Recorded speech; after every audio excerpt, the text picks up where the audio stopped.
Hello friends, welcome everybody. तो आज हम आपके लिए एक बहुत ही इम्पोर्टेंट टॉपिक लेके आए, measure of risk, standard deviation measure of risk. Last video में हमने डिस्कस किया था टाइप ऑफ रिस्क। इस वीडियो में हम कैसे रिस्क को मेजर किया जा सकता है उसके बारे में हम डिस्कस करेंगे। तो दो फॉर्मूला है रिस्क मेजर करने के लिए, standard deviation and beta. This are mainly two formula use in mutual fund industries.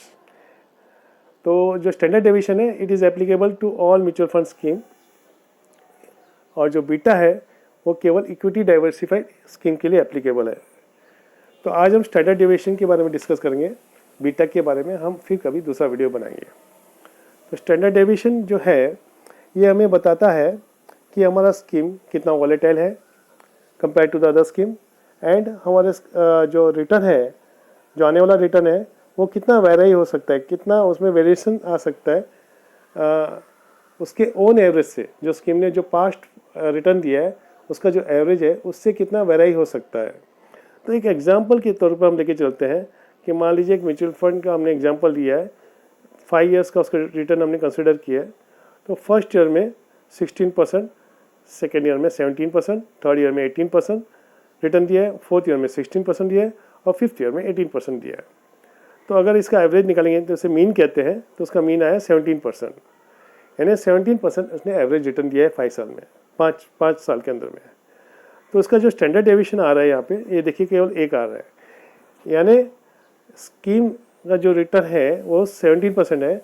और स्टैंडर्ड डेविएशन हमें ये बताता है कि अगर आप इस स्कीम में निवेश करते हो या आने वाले निवेश करते हो तो इसमें जो रिटर्न आने वाला जो रिटर्न है उसकी संभावना ये है या तो 1% कम आ सकता है या 1% ज़्यादा आ सकता है। एक ये टेंटेटिवली हमें बताते हैं, ये मतलब एक हमें स्टैटिस्टिकल कैलकुलेशन से हमें बताता है कि either it will come 1% less और 1% मोर। तो ये देखें यहाँ यानी ये स्कीम बहुत ही अच्छा है, इसमें लो वैलिडिटी है और जो आने वाले रिटर्न है उसके जो संभावना है वो लगभग एवरेज के आसपास ही है। लेकिन चलो हम अगर इसमें कुछ हेर फेर करते हैं रिटर्न में, फिर देखते हैं कि इसका स्टैंडर्ड डेविएशन में क्या इफेक्ट होता है। मान लीजिए तीसरे साल में स्कीम ने, थर्ड ईयर में स्कीम ने नेगेटिव 40% रिटर्न दिया था। तो देखिए यहाँ पे कैसा कितना बदली हो गया। एवरेज उसका रिटर्न आया 5% एवरेज अप्रॉक्सीमेटली, और स्टैंडर्ड डेविएशन 25%।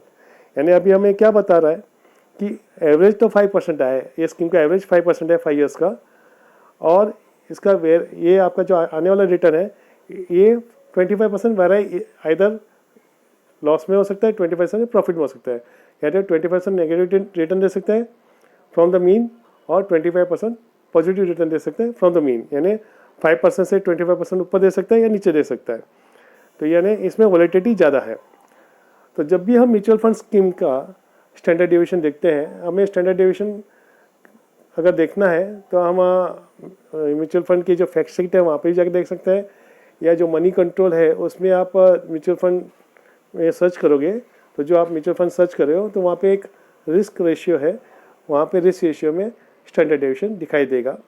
तो जो स्टैंडर्ड डेविएशन है जो स्कीम का वो बेंचमार्क से अगर ज़्यादा रहता है तो यानी वो जो स्कीम है वो बेंचमार्क से ज़्यादा रिस्की है। अगर वो बेंचमार्क से स्टैंडर्ड डेविएशन उसका कम रहता है तो स्कीम बेंचमार्क से कम रिस्की है। तो इन्हें स्टैंडर्ड डेविएशन हमें बताता है कि कितना रिस्क है स्कीम में, कितना वॉलेटिलिटी है। तो higher the standard ratio, high volatility, high volatile the scheme is, lower the standard ratio, low volatile scheme is. तो मैं उम्मीद करता हूँ कि आपको ये वीडियो पसंद आया रहेगा, और ऐसे ही हम अच्छे वीडियो आपके लिए लेके आएंगे। तो नेक्स्ट वीडियो में हम बीटा के बारे में समझेंगे। Thank you very much.